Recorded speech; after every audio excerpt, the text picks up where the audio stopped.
Wọ́n sì èrè àtòsí wọn náà. Inú múrí márùn-ún. Ó sì. 10 naira. Bá fún ẹ lọ́fà lórí àwọn aláìníṣẹ́ lápá.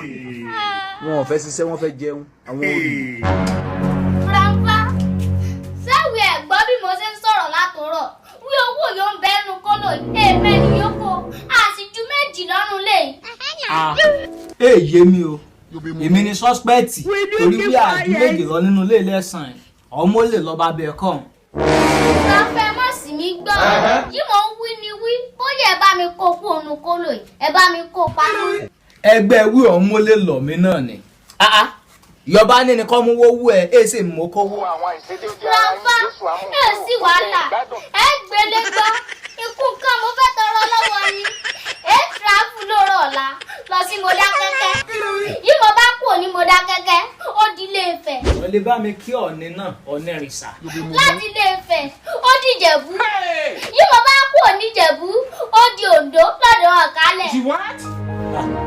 Ajẹ́wí àwa nǹkan ṣe sí ọ̀rọ̀ òun eku ìlókù báyìí. Ó sì. Torí mo gbọ́ yìí ará àdúgbò ń wí eku ń dààmú wọn lákòókò ẹ̀. Wọn ò fẹ́ ṣiṣẹ́, wọ́n fẹ́ jẹun. Ó jẹ tẹlifíṣàn. Ẹlòmíì wí ó gbé odidi gáàsì omi. Mo sì mọ̀ wípé bóyá eku náà ló wọnú ilé ya.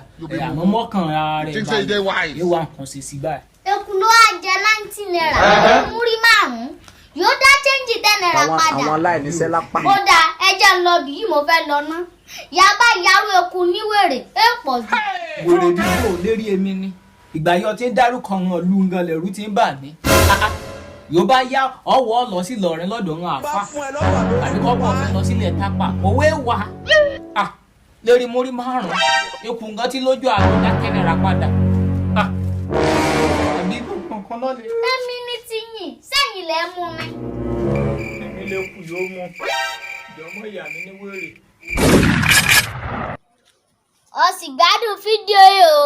Ó yá jọ bá a sí ẹ̀rẹ̀ sì rí wíwọ́ kílíkì lórí líǹkì yóò ń bẹ lórí fídíò yìí. Subscribe sí YouTube wa @BabaIgbomina.